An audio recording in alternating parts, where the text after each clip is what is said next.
I am going to go ahead and turn it over to Monica Buckle. She is our regular moderator here. She definitely helps us through this process and keeps us running smoothly. So thank you, Monica. Monica's also a member of our board of directors. I'm going to turn it over to her now. Well, thank you, Shannon. And again, thank you everyone for joining us. It's wonderful that you set time aside from your busy weeks to tune in to see what's the latest news coming from Mesa Verde National Park.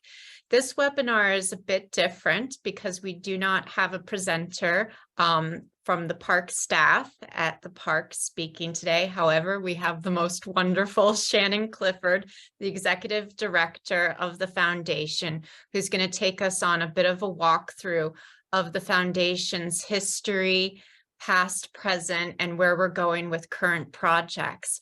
We're so lucky to have Jana Leslie as our board chairwoman and a really wonderful board of directors. And I'm so pleased to say this board of directors, everyone's dynamic in their own ways and brings a certain skill set to this foundation. It's a very active board. It's not just people who want to sit on a board and have that affiliation. So we're always at work, and Shannon is so wonderful organizing things for us. And not only that, the outreach she does within the community, with organizations, the park itself, with Casey Cook Collins, this park superintendent, and the fundraising and the initiatives for networking and fundraising events is completely stellar under Shannon's supervision.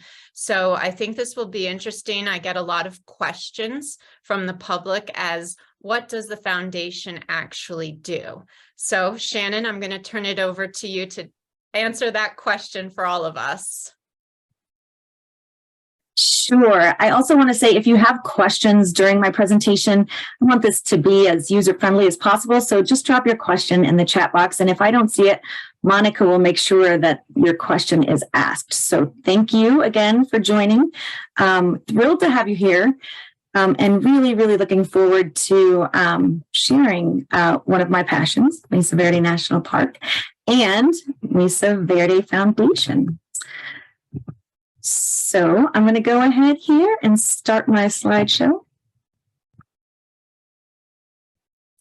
All righty, I'm hoping all of you can see that. So again, I'm Shannon Clifford. I'm the executive director of the Mesa Verde Foundation, and I am thrilled to be in this position. Can't imagine doing anything else at this time in my life, and I'm just really grateful that you're all interested. All right, so our mission is to promote understanding and appreciation of Mesa Verde National Park. And if you're joining us today for this webinar, Mesa Verde National Park has a very special place in your heart too. And to develop financial and other resources to support the park in its mission of protecting its cultural, natural, aesthetic, and wilderness values. Now, one thing that I'm asked often is if Mesa Verde National Park is a national park, why in the world do they need funding from you? And I am here to tell you that the Mesa Verde Foundation does something that the federal government can't do, and that's just to support extra projects. The government does, in fact, fund our national parks, but they cannot fully fund our national parks. And so in 1997, three gentlemen, John Lowe, Scott Tipton, and Richard Kahn, became convinced that the park needed a visitor center. And in order to make that happen, they decided that what the park really needed was a philanthropic organization that could go out and ask donors for support. Somebody outside of the park staff, we all know the park is incredibly busy, and that is not in what they are able to do every day. And so they decided we would go out and accept financial contributions from private donors and other philanthropic organizations to further the education and preservation mission of Mesa Verde National Park. They created the Mesa Verde Foundation to enhance an understanding of the natural world and cultural heritage of Mesa Verde National Park. All righty. The purpose. I kind of went through this already. As I said, the federal government can't fully fund our parks, and financial assistance is needed to maintain and improve the parks. for present and future generations. Currently, the National Park System faces an $11.6 billion, billion with a B, in maintenance backlogs, and Mesa Verde National Park faces $70 million in deferred maintenance. Now, deferred maintenance, if that's not something that you're especially familiar with, as I was not, is the maintenance that has been determined to need to be done for the park, but that cannot currently be funded. So I'm going to talk a little bit about what the Mesa Verde Foundation has done since our inception, which was long before my time, but certainly worthy of discussing here. So as I mentioned, the Mesa Verde Foundation really came together in an effort to create this visitor center. I'll talk a little bit more about that as we go on. But it did, in fact, come to fruition. So the Mesa Verde Foundation supported the Mesa Verde Visitor and Research Center, which is now at the entrance to the park. It has supported Cliff Palace stabilization. For many of you, you know that was a necessary component to keeping Cliff Palace open, but I'm going to talk more about every single one of these as I go through. We also supported the reestablishment of the historic horse patrol. We purchased audio and visual systems and screens for the Chapin Mesa Archaeological Museum and for Moorfield Campground. We also supported repatriation of ancestral remains and objects from a Finland museum, and have supported having conservation legacy interns in the park, and recently supported wheelchair accessible ramps for Chapin Mesa Museum. Now that you've heard all of that, I'm going to talk a little bit about each project. So obviously the Visitor and Research Center was before my time. I've now been with the foundation for 4 years, but it's been around for 25, and all of the work that we've done over the past 25 years is incredibly important. So the Visitor and Research Center, as I mentioned, was kind of the main project that brought the Mesa Verde Foundation together, but it happened in multiple steps. We first purchased one parcel of land just outside the park. Then we purchased a second parcel of land just about 5 years later. Eventually, we hired an architect who presented drawings for the center, which were based on environmental studies, input from the surrounding communities, stakeholders, and tribal representatives. And if you visit the Visitor and Research Center, you will get a sense of those cultures coming together to make that happen. I'm supposed to tell you a story. I just had a phone conversation with Ben Duke. He was an executive director for many years previous to me. And he wanted me to tell you a little bit of a story. So Mesa Verde Foundation decided that we would go out and we would find the funding to make this happen. But it wasn't going as quickly, I think, as the board of directors and the National Park System had hoped. And one of our board members was a very well-respected dentist who had important people from all over travel to him to have their teeth worked on. And it was right around the time that the economy was needing a little bit of stimulus. And so the federal government created what was called a shovel-ready program initiative. This was an initiative where the federal government would fund programs that were ready. They were ready to move on, to be built, and to succeed. And so this dentist, while he had a very important representative whose name I'm not going to share in his dentist chair, talked about the need for this Visitor and Research Center. And he talked about the fact that the land had been purchased and that the architect drawings had already been rendered and that the community had already been included, and that really we were just ready to go ahead and build this center. So thanks to his efforts, and maybe a little bit of laughing gas, the Mesa Verde Visitor and Research Center was approved as a shovel-ready product under the government stimulus plan. And eventually, in 2012, the center opened. Another project that we supported was the Cliff Palace stabilization.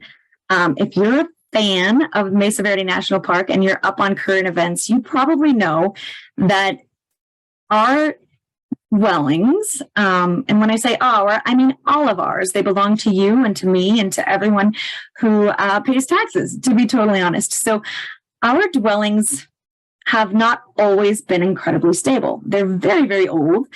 And they've been exposed to wind erosion and water damage over hundreds of years. So there came a time where people had been coming through and were touring Cliff Palace, and there was some instability, so that certain sections of Cliff Palace had to be blocked off and made inaccessible to the public. So the Mesa Verde National Park superintendent at the time came to the foundation and asked that we support a study to determine how best to stabilize that dwelling. And I should tell you that when that study was completed, the engineers found structural instability, movement, bedrock deterioration, and cracks.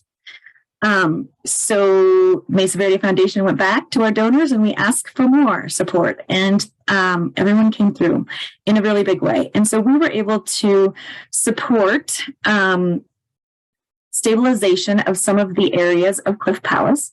And if you've been recently, you know now that Cliff Palace is open and people are, in fact, able to go through there as long as they're on a ranger-led tour. Because, of course, we want to keep these dwellings in pristine condition for future generations. We also reestablished a horse patrol. So under a previous park superintendent, it became apparent that we needed to have rangers who were able to go into the backcountry for patrols, but also so that we could open more areas of the park to visitors, especially those who are more adventurous than myself and wanted to be off in the backcountry. But in order to do that, we needed an active horse patrol. Now, the park had historically had a horse patrol, right? There was a time when getting around on horse was something that was done most days. But what happened was in order to reestablish, this historic horse patrol, this superintendent asked that the Mesa Verde Foundation rehabilitate an old barn on Mesa Verde National Park's property and also supply the horses so that rangers would be able to patrol again in the backcountry on horseback. Now, I will tell you that we did, in fact, rehabilitate the barn. Again, this was before my time, and provide 2 horses for the reestablishment of the horse patrol. That is no longer active. The park found that it was very difficult, actually, to keep rangers who were expert horsemen and could ride into the backcountry. And so the barn still exists and is still incredibly beautiful, but the horses have been retired, and the barn now serves as kind of a way stop in the backcountry or more secluded areas of the park, and for our rangers, and then also as storage as well. All right, audio and visual upgrades. So we have this incredible film that we show to visitors when they come to the park, and visitors were not able to see it. It was being shown on a large TV, let's say, in the Chapin Mesa Archaeological Museum. And our board of directors thought that we should make sure that visitors could see and hear this introductory film very well. So we purchased new screens and audio visual systems, not only for Chapin Mesa Archaeological Museum, but also for Moorfield Campground, where rangers often give ranger talks. And if you are in the park, that is a great way to learn about some really incredible topics. The repatriation. So I'm going to check my slide here because I know, or my card here, because I know that I'm going to say this wrong. As many of you know, in 1891, Swedish scientist Gustav Nordenskjöld shipped artifacts that he found exploring Mesa Verde back to Europe. His collection included human remains and funereal objects, as well as other sacred items. And he took them back after a really incredibly cool kind of story that I'm not going to get fully into, but I will tell you that people in the surrounding areas realized this was not okay. And they fought really hard to stop him. But eventually he won out. There was no act that kept these things from being removed.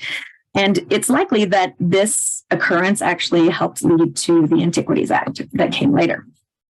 But these items stayed in overseas for many, many decades. After Norton School took the items home and felt like he had finished his research, he sold the items to a Finnish collector who later donated them to the University of Helsinki. The collection eventually ended up in the National Museum of Finland, where it was displayed as part of an exhibit called Fetched from Far Away. Members of Mesa Verde National Park affiliated tribes got together and they said, you know what? We want them back. These are our ancestors and they're sacred items, and we want them returned. And so they worked together to advocate for the return of these items. And in October of 2019, President Donald Trump and Finland's president, this is why I'm going to say this wrong, Sauli Niinisto, signed an agreement that made it possible for these remains and objects to be repatriated to Mesa Verde National Park. The Mesa Verde Foundation stepped in to help, making sure that would actually occur and actually provided funding to offset the costs of the excavation of the burial site, travel expenses for some of the participants, equipment rentals, and other miscellaneous expenses that occurred outside of the park's budget. And we're very proud to say that this repatriation occurred finally after more than 100 years after being removed. So that's something that we are incredibly proud to have supported, something that we feel was really important, not only to the park, but also to its affiliated tribes. All righty. So I'm going to talk a little bit about internships. So over the years, the Mesa Verde Foundation has supported a couple of different kinds of internships. First, conservation legacy interns have helped to assist with research and additional activities that rangers and Mesa Verde National Park staff members feel necessary to complete, but don't have the time to complete necessarily on their own. And so we have been fortunate enough to partner with Conservation Legacy. Conservation Legacy is a group, a nonprofit group also, that feels it's really, really important to get our youth out into nature and learning a little bit about the jobs that are out there and their opportunities to help conserve our wilderness and our important places for future generations. And so we have had Conservation Legacy interns in the park at the expense of the Mesa Verde Foundation. And we have also supported Ancestral Lands Crew interns. This is a little bit different. These are typically crews, groups of people from groups of tribal members, actually, from affiliated tribes who come in and do the important work alongside, of course, the Mesa Verde National Park staff members of restoration. And I had the most incredible opportunity to see a group. This picture is actually one that I took as I was standing on a ledge above these gentlemen. They were singing in their native tongue, and they took a little bit of time to stop and answer our questions. And it became very apparent that they were very proud of the work that they were doing and very grateful to be in a position to do it. And so I just want to give a shout out to our Mesa Verde Park staff who recognize the importance of having these groups come in and work alongside our rangers to just ensure that these dwellings are here for, again, generations to come, which is, of course, our purpose. We also installed wheelchair accessible ramps in Chapin Mesa Museum. This is actually a partnership between the Mesa Verde Foundation and the Christopher and Dana Reeve Foundation. If that name sounds familiar to you, Christopher Reeve was Superman and became paralyzed later. And a foundation was created to help people with paralysis or other accessibility difficulties to just lead an easier life. And so they met with us and agreed to fund the supplies for 2 ramps in Chapin Mesa. Now, the reason this is really important is because the Chapin Mesa Museum is a very historic building built on multiple levels. Not really large changes in kind of floor space, but a couple of steps here and there that make it nearly impossible for people to get around unless one of our rangers pulled out this large metal foldable ramp and helped them, followed them essentially through the museum. So it was determined that ramps were needed, which sounds really lovely, but because it is a historic structure and it is on the historic register, there are lots of rules about what can be installed and what can be attached to historic walls and historic floors. And so while it seems like this would be a quick and easy project, it was not a quick and easy project. But we're very, very grateful to the Christopher and Dana Reeve Foundation for partnering with us to make this happen. And we are excited to say that when the Chapin Mesa Museum opens again next month, after a very long time due to COVID issues, these ramps will be ready for people to use. And the museum will be fully accessible to everyone, which is an incredible accomplishment. All right, so that's a little bit about what we've done. I'm going to tell you a little bit about what we're doing. If you look at this picture, you can see me. That's me climbing the 40-foot ladder up to Balcony House, which if you haven't seen, I would highly recommend you do. But it made me think a little bit about the challenges, right, of being a foundation who really relies entirely on people's generosity, individuals' generosity, organizations' generosity, foundations' generosity, and really what we can accomplish on this incredibly steep ladder. I guess if you envisioned kind of a mountain of challenges. So I thought I would throw that in there. This photo was taken by Christopher Lewis. He is actually a Zuni tribal member who was helping to lead a group of people who were visiting during our fall tour, which I'll talk a tiny bit about later. But if you're interested, that's an incredible way to support the foundation while learning a whole lot about the park that you wouldn't get to learn from really incredible experts. And then, of course, coupled with the amazing staff of Mesa Verde National Park. And I can't say enough about our rangers who helped to make that possible. All right, so back to this. Current and ongoing projects.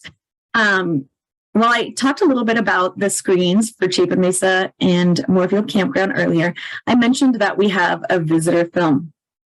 And it is an incredible film that has served the park for over 2 decades, but it's not current anymore. And it's not including the perspective of our affiliated tribal members. And so our park staff said, we really want something that's more representative, and we want something that's current. The information is current includes all of the discoveries that have occurred over the past 25 years, and the importance really of visiting with respect for this incredible place, right? Because to many people, it's a tourist destination, but to many more, it's almost a sacred, and maybe is in fact a sacred location. So this film, I'm so excited to say this, after nearly 2.5 years of work with the film production crew and the Tribal Content Development Group, which is a group of tribal members who consult and to help us to get things correct, and to help the Mesa Verde National Park tell the story that is is a story that is representative of many cultures. So I'm very excited to say after 2.5 years, this film will be premiering this summer. Please watch for more information on that.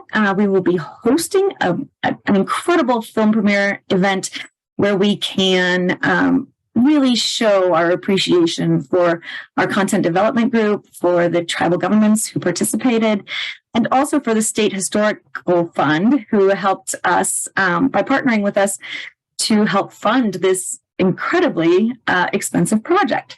But we're super, super excited about it, and we really hope that you'll get a chance to see it. After the film premiere, it will, of course, be shown in Chapin Mesa Archaeological Museum, and it will tell the story of the park's people and their ancestors. So we're really excited about it, and we hope that you will be too. We are also on a mission to purchase wildlife-proof food lockers, that's a mouthful, for Moorfield Campground. If you camp at all, or if you're out in the wilderness much, you likely know that the chance of meeting a bear is not uncommon. So these are really incredible ways to help protect our bears and also our people. We are working to rehabilitate and reroute Fuchs Canyon Trail. Fuchs Canyon Trail actually runs through Fuchs Canyon, but also goes past a number of dwellings, Mummy House being one of those. And so the trail has become eroded, and I will talk a little bit more about that in my future slides. Trespass, livestock removal, and resource restoration. I'm going to talk a little bit about that in future slides too, but just know that livestock not native to the park have been in the park and have made some restoration necessary of cultural and of natural resources. Step house stabilization. Step house is one of our very most visited dwellings in the park, and is currently has sections of it that are unavailable to the public. So I'm going to talk a little bit about that. I'm also going to talk a little bit about the We Are Still Here exhibit update, which will be occurring to the exhibit in the Visitor and Research Center.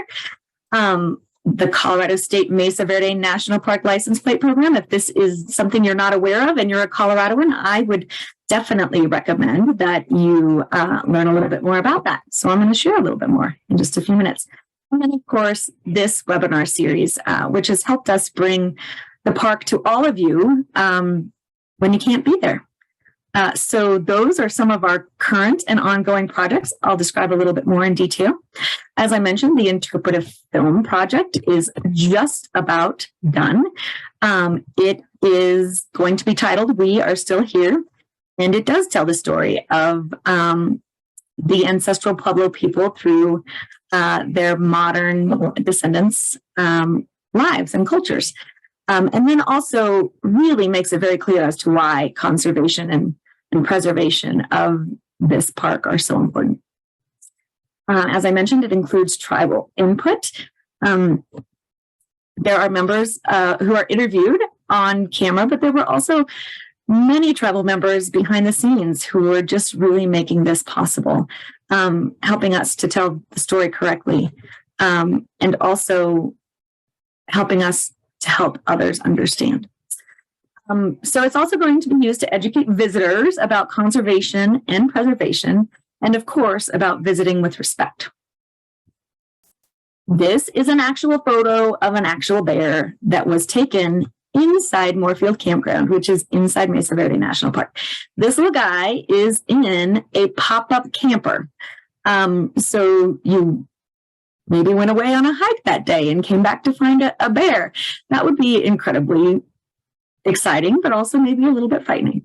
But more importantly, is that when bears are exposed to humans and have to be relocated, that is tracked, that information is tracked. And if a bear has been exposed to humans a number of times, sometimes that bear has to be euthanized. So while we're really protecting humans, we're also protecting the bears. And other wildlife who really shouldn't be getting into things like cooking oil and shampoo and conditioner and food that campers for Moorfield Campground bring with them. Wildlife-proof food lockers help to make this possible. I will say that our goal is to have one of these in every campground site in Moorfield. I will also say that this is going to take a lot of years to accomplish because we now have just less than 30 of these food lockers that have been donated to the park. They cost us about $1,500 each, and they are hopefully one day going to really serve our campers and our bears and our other wildlife. All right, Fuchs Canyon Trail. As I mentioned a little bit earlier, Fuchs Canyon Trail runs through Fuchs Canyon. I'm going to actually pull up a little bit of information because I've not been on this trail. And I really want to make sure I get this right. So Fuchs Canyon Trail provides access to Oak Tree House, Mummy House, and to Fire Temple.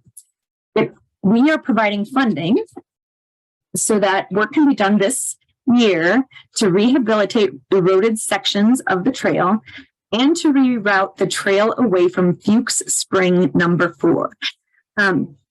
This right here is a picture of a healthy spring. You'll see the plants growing around it. But what has happened is that water damage and kind of just erosion have created a situation where the spring needs to be restored so that it can look like this, so that it can serve our wildlife and also really just serve many of the descendants, to be honest, are using this trail to visit sites. And so it's important that we restore these to the best natural position, maybe the best natural state that we possibly can. So this is an incredible and important program that will be taking place this year, and the Mesa Verde Foundation has provided funding to make that happen. The park also is currently removing trespass livestock. For many of you, you maybe got to see our webinar last month. I hope that you did join us for that. And if you didn't, I'm going to share just a little bit of information about that. Trespass livestock often creates damage to our culture, to the park's cultural and natural resources. So the trespass livestock plan includes removing the livestock, preventing them from coming back into the park, and restoring cultural and natural resources that have been damaged. So what you're seeing here is actually this incredible fence. It's specialized fencing that I'm told could take the impact of a car and return to its original condition. You can see here, there is a gap, kind of this H that's made by these posts, where elk and other native wildlife are able to come through. And then you can't see well from this picture, but small native animals are able to get under the fence. So the Mesa Verde Foundation is providing support to help with this program. Once the trespass livestock is removed, of course, we want to prevent them with the use of fencing. And then, of course, we want to restore the cultural and natural resources that have been damaged. And that includes some kivas and retaining walls, as well as some seep springs. Step house stabilization. So as I mentioned before, Step House is one of the most visited sites in Mesa Verde National Park. It's actually out on Wetherill Mesa,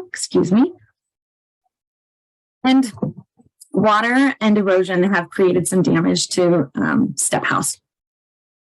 So emergency stabilization was requested by the park staff to help stabilize the structures and retaining walls, to control and reroute drainage issues, and to make it possible to reopen portions of the site that are currently closed for safety issues.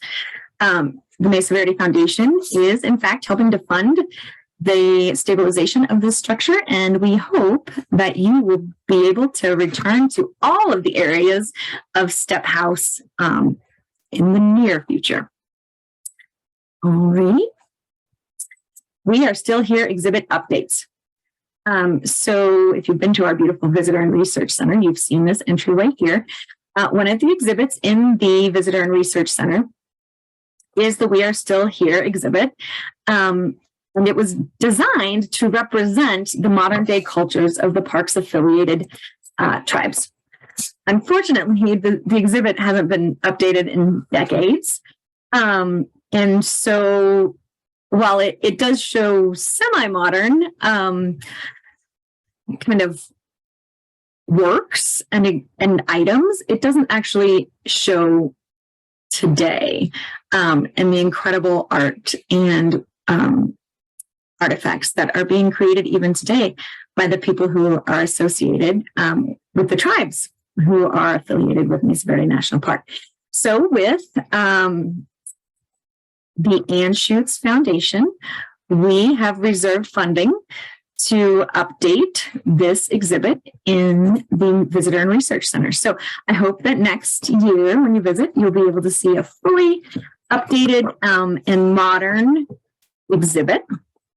It's open to the public and is absolutely free. So I hope that in the future you'll stop by the Visitor and Research Center and see that, as well as other really incredible artifacts that you can see kind of through the windows that we have there, and often can see the work that is being done to conserve those exhibits. All right. So Mesa Verde National Park License Plate Program. Mesa Verde Foundation decided to that a good way to raise funds to support Mesa Verde National Park and its many projects was to convince the state of Colorado to give the park its own group. That's what we call them in Colorado, group license plate. What you're seeing here is a beautiful rendition of what a plate looks like. Attention to detail was very important. In fact, the T windows were included after tribal consultation. So this is something that is not only beautiful, but is actually representative of the park and its people. I'm excited to say that when people order a Mesa Verde National Park license plate, they give a $30 donation to the Mesa Verde Foundation. And we put those in an account separate from our other accounts because every single penny that is raised through the Mesa Verde National Park license plate program actually goes directly to benefit the Mesa Verde National Park. And that means no overhead, no fees. They're not paying the required insurance that is required to run the license plate program. All of that is being taken care of, managed by our staff at the Mesa Verde Foundation. So the Mesa Verde Foundation board members were fully responsible for bringing this plate to fruition. And the Mesa Verde National Park staff is now in charge of making sure that we can get one of these on every car that wants one. So if you're interested and you have a Colorado registered car, then you should be having this incredible, beautiful plate that I just can't say enough about. If you put this plate on your car, you can take it to many adventurous locations, or you can take it to the grocery store. We don't care. We just love that you're supporting the foundation and that you're increasing interest in Mesa Verde National Park. I am the mother of two very active teenage boys, so my most adventurous daily activities usually include just shuttling them from place to place, but yours might go somewhere more exciting. Alrighty, now I'm here at the Conversations from the Mesa webinar series. This webinar series kicked off during the COVID lockdown as a way for us to reach our people when they couldn't be with us in person or at the park. And so we decided to bring the park to you. And we have done that now for the last few years. I think we're actually 2.5 years. Just sharing stories, sharing information, giving a platform to the National Park staff and to other experts like Dr. Gulliford to really share their expertise about Mesa Verde National Park and its history and its people and its archaeology and all of the projects that are occurring at the park at any given time. And we hope that this helps you to feel connected to the park, because we created it as a way to help do that. Our goals are also to educate, to inform, and to increase outreach. What we're doing here helps people to understand for free always that the preservation and conservation and the continued future of Mesa Verde National Park is important to us now, and hopefully to those in the future. And also to just give you a chance to ask rangers questions. Typically, our rangers are thrilled to answer just about any question you have. So we're super proud of that.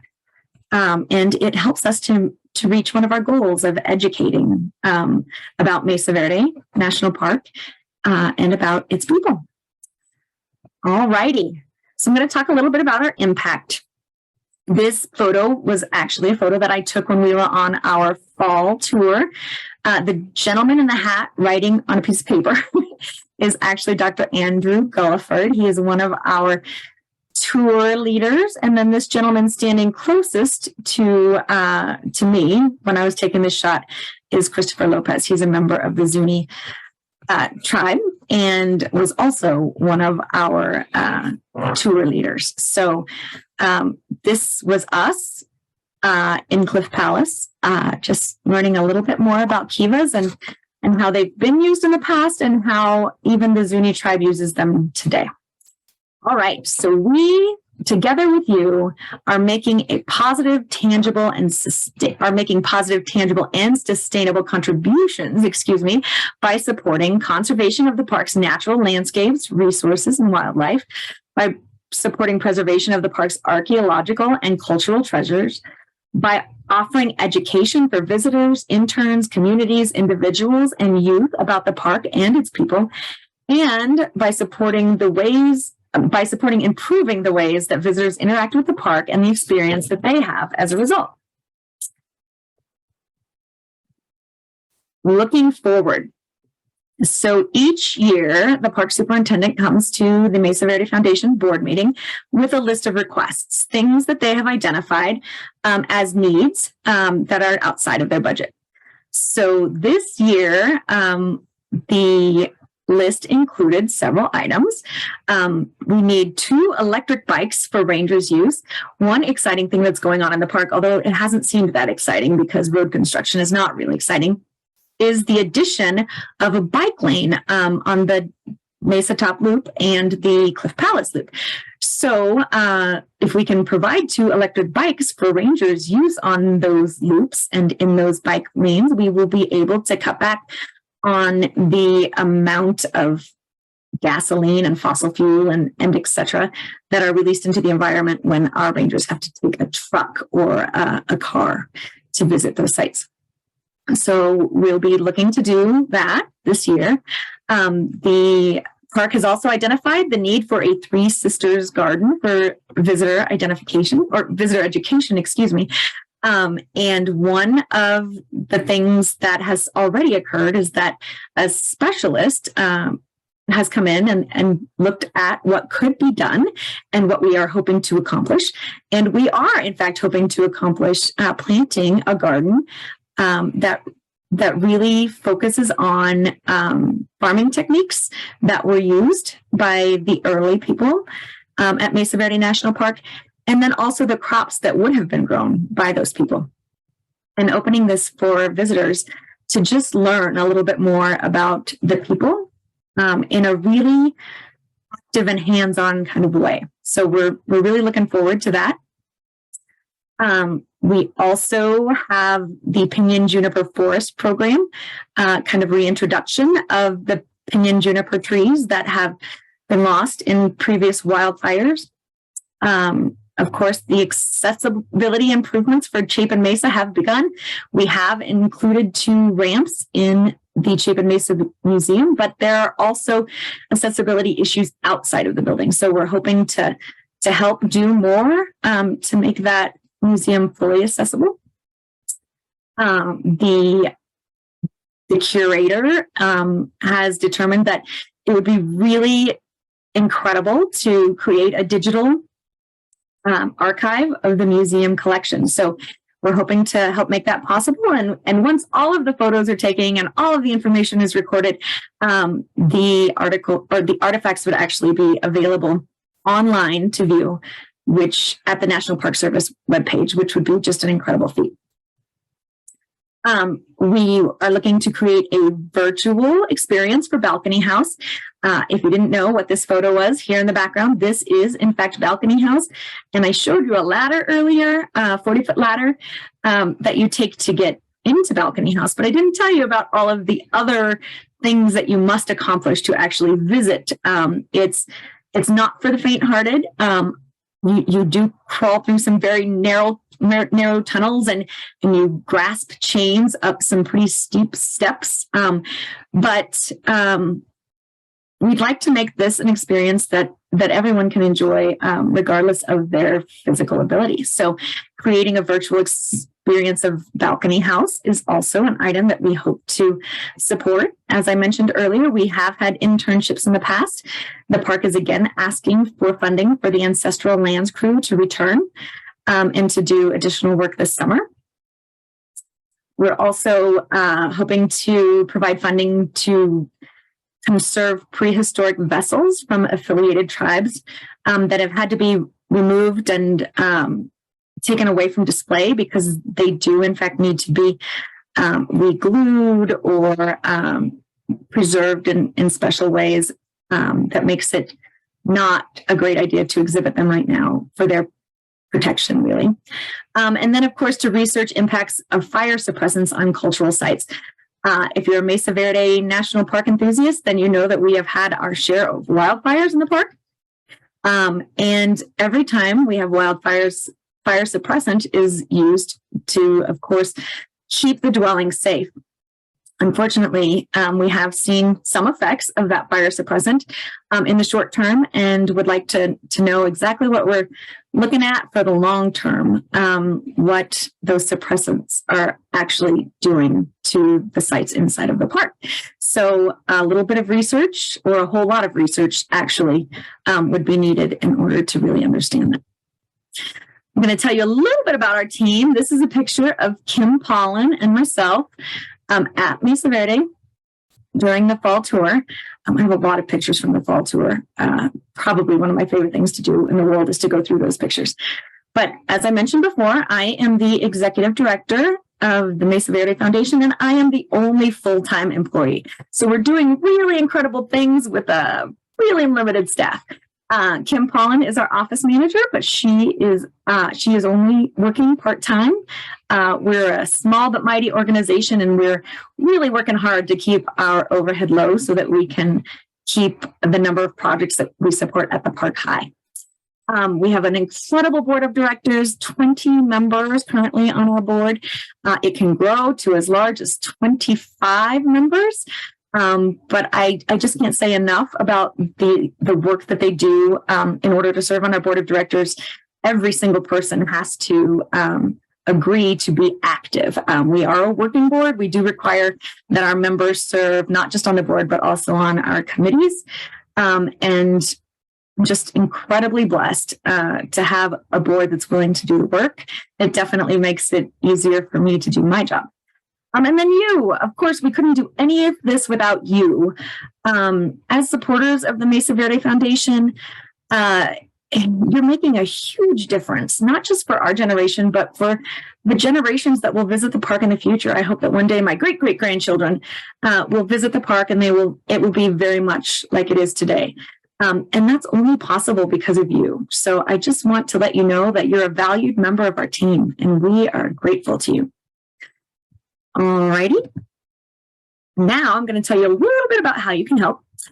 You can become a friend or fellow. Our friends and fellows are kind of the lifeblood of our organization. They help us to just continue the daily work of just really creating an impact for the park. And so if you're not a friend or fellow, we would love to have you join us. But if you are a friend or fellow, this is my opportunity to just say thank you so much. Thank you for your support. You can also participate in our events. We have multiple events throughout the year. Some of them, like this one, are virtual. Some of them are in person.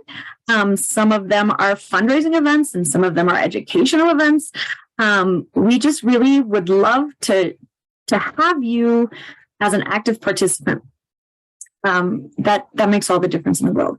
Of course, you can donate. We do rely on donations from individuals, and in fact, a good amount of the money that we receive each year, a good chunk of that is from individuals, and it really just keeps us doing the work that we're doing and helps us to do incredible things for the park. Get a license plate. If you are a Coloradoan and you do not have a license plate, this is an awesome opportunity for you to get your own incredible license plate that looks really cool and is a great conversation starter, while also supporting the foundation. You can join our fall tour. If you've been here today for this presentation, you know that we do lots of incredible things because I have the most wonderful pictures from the fall tour.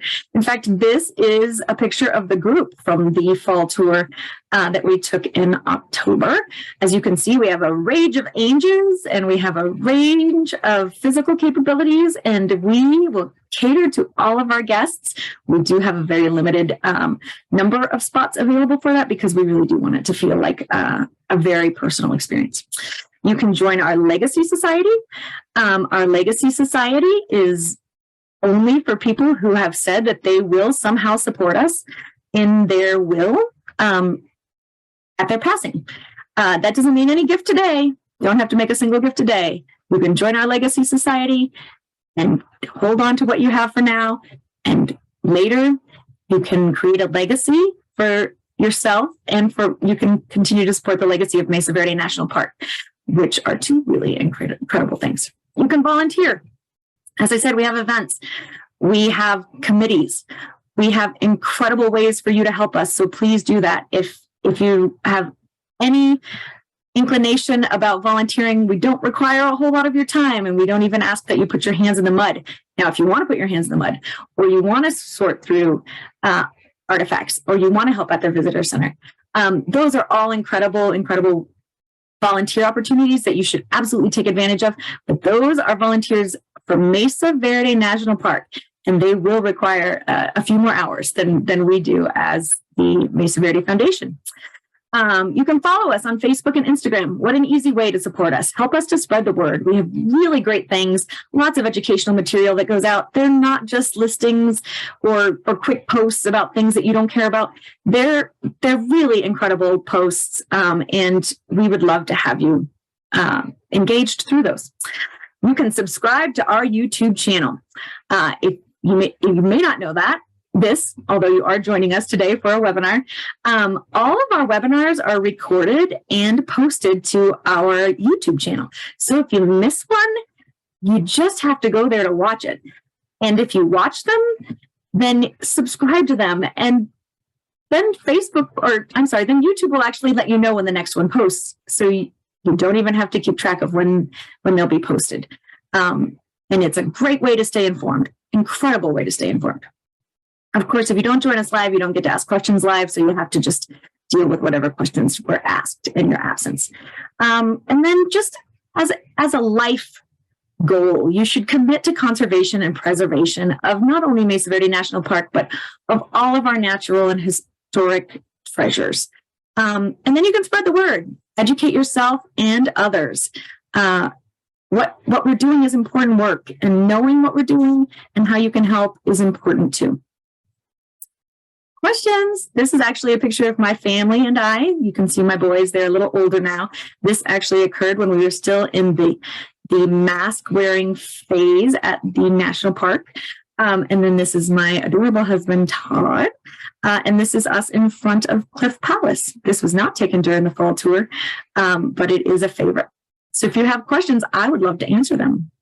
Well, thank you, Shannon. And I love this photo of your family. And, it's so impressive that under your leadership in the last 4 years, just how you've spearheaded these incredible projects and the projects to come. So it's exciting for me as a board member to see you do your thing as the director.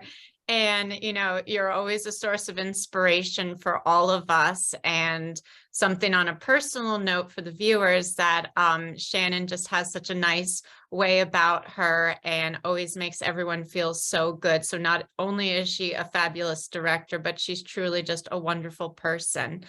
We have a few questions. We have a nice question regarding donations.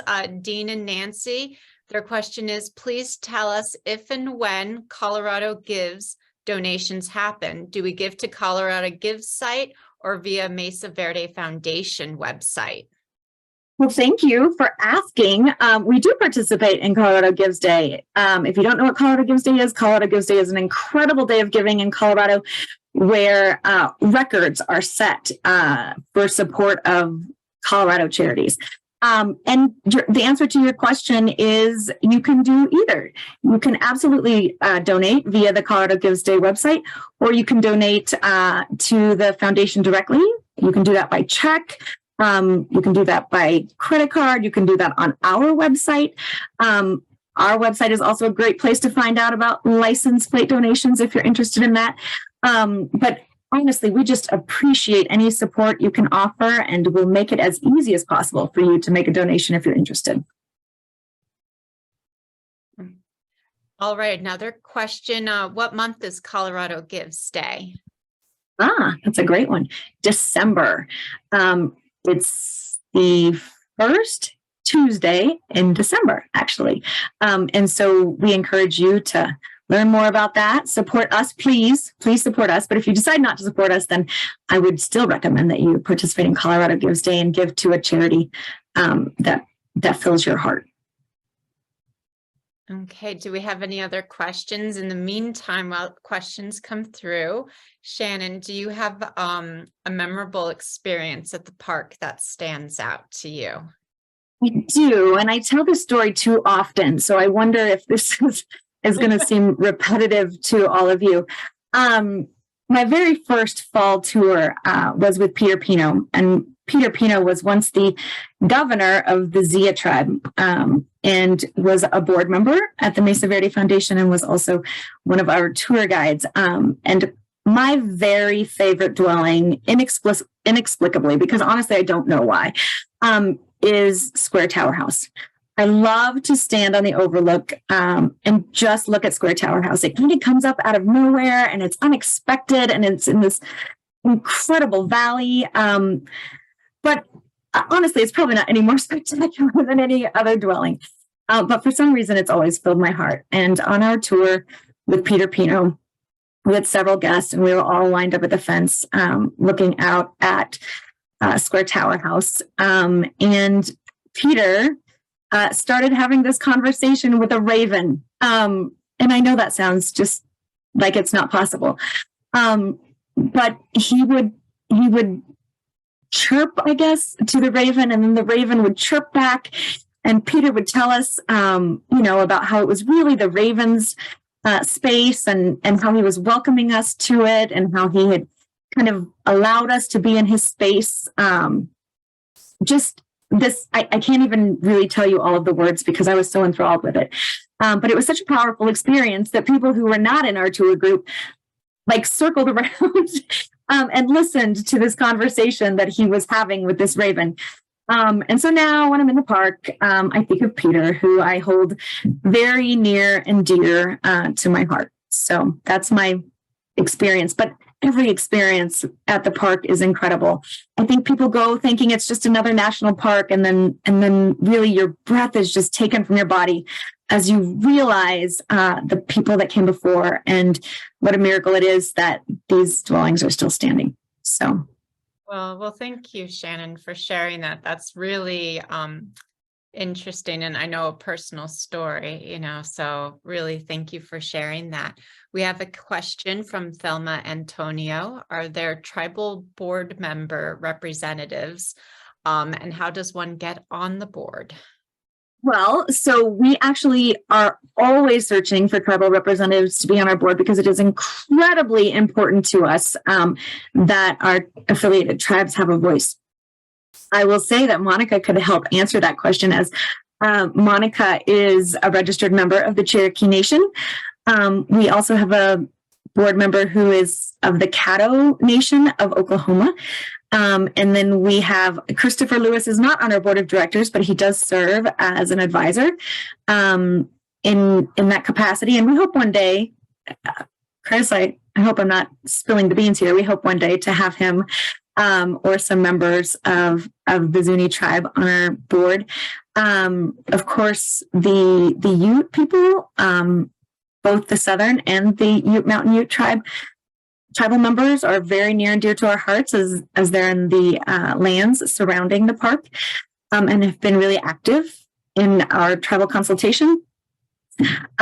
I would say yes, please, and we would welcome to any tribal member who might be interested. We're constantly advocating for that important thing. And that important representation is really what I mean to say here. And how does one get on the board? Well, you reach out to me first. Every board member's story is different. And they come to us in different ways. But if you're interested, I would love to talk to you. We do have a formal process. We do require an application and we require an interview, and you have to be approved by both our governance committee and our full board. But if you're interested and you are willing to do the work, and that is the other thing, right? That we do require that our board members do the work. So if you're interested in doing the work, then we're interested in talking to you. Well, thank you, Thelma. Great question. Jan Wright writes to you, love your story. Is there an upcoming auction? Jan, I love that you asked that question.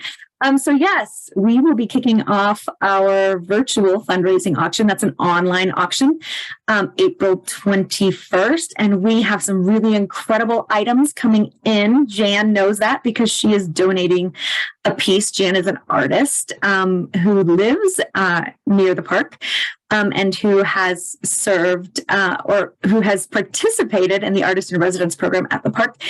And has several incredible pieces of work that were inspired by the park. So if you want one of Jan's pieces, and you do, then you should definitely check out our online auction. If you registered for this webinar, then we have your email address and we will be sending you information about that.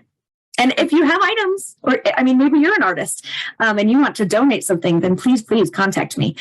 You can do that via email. I'm just Shannon@MesaVerdeFoundation.org, or you can give me a call at the office number, which is 303-321-3120.